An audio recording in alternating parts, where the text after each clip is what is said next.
is Nuraza binti Kahar. My matrix number BB3370386. This is my reflective video. In this video, I will be reflecting on my social marketing experience focusing on promoting fruit and vegetable consumption among Malaysian Gen Z adults. A healthy diet plays an important role in preventing non-communicable diseases such as obesity, diabetes, and cardiovascular disease. However, in Malaysia, fruit and vegetable intake remains very low.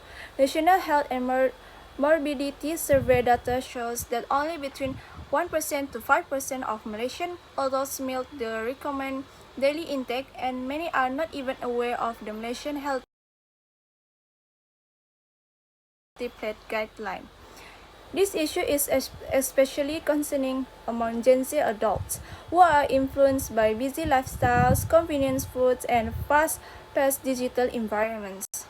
Therefore, our campaign aims to raise awareness and encourage practical behavior change using social media platforms such as TikTok and Instagram.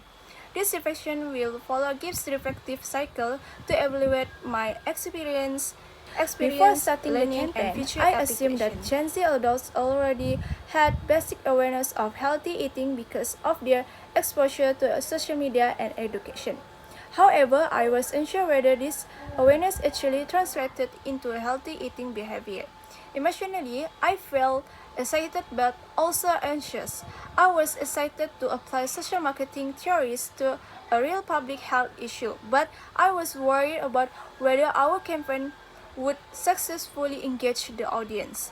At that time, my understanding of social marketing was mainly theoretical.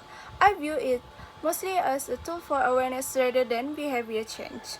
I also expected that changing eating habits would be difficult, as the food choices are influenced by convenience, taste, time, and cost. Therefore, I anticipate that our biggest challenge would be making fruit and vegetable consumption feel realistic and achievable for Gen Z adults. During the campaign implementation, my focus shifted from planning to action. We developed simple and relatable messages such as "add one fruit a day," rather than overwhelming the audience with complex nutrition facts. Content creation was the most demanding part of the process. TikTok videos were designed to be short, engaging, and relatable, while Instagram posts focused on visuals and infographics. Emotionally, this stage was both stressful and rewarding. There was pressure to meet deadlines and create high-quality content, and early engagement levels were lower than expected. This was discouraging at first. However, through teamwork and discussion, we revised our content by making captions more conventional and visuals more engaging. From analytic and audience feedback, I observed that Gen Z responded better to short videos, relatable scenarios, and practical tips. Posts shared during the evening gained higher engagement. This showed me that social marketing requires flexibility, continuous observation, and adjustment rather than a fixed strategy.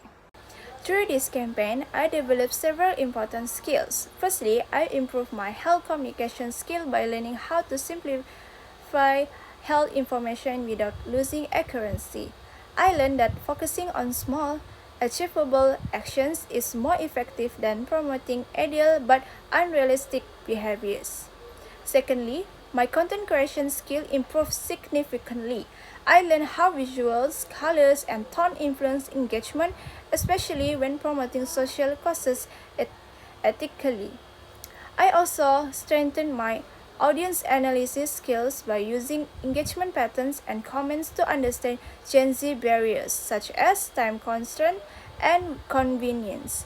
Most importantly, I learned the difference between awareness and actual behavior change. Awareness alone is not enough. Campaigns must address real-life barriers. This experience helped me understand myself better. I discovered that creativity and adaptability are among my strengths. When engagement was low, I was willing to experiment and adjust strategies. However, I also recognized weaknesses such as perfectionism and time management issues, which is increased stress. Over time, I learned to prioritize effectiveness over perfection. This campaign also made me reflect on my own eating habits. Promoting fruit and vegetable intake encouraged me to practice healthier choices myself, making the learning experience more meaningful. Looking back, I would improve audience research by conducting surveys before content creation. I would also collaborate with health influencers and include more interactive content such as polls or challenges. In the future project, I will focus more on behavior change strategies rather than awareness alone. I will apply data-driven planning, supportive messaging, and continuous evaluation to improve campaign effectiveness. In conclusion, this social marketing campaign has been a valuable learning experience that successfully connected theory with practice. It reinforced the importance of ethical, audience-centered communication in promoting healthier lifestyles. Through this experience, I gained practical skills, confidence, and a deeper appreciation for the role of social marketing in improving public health. That's all for me. Thank you.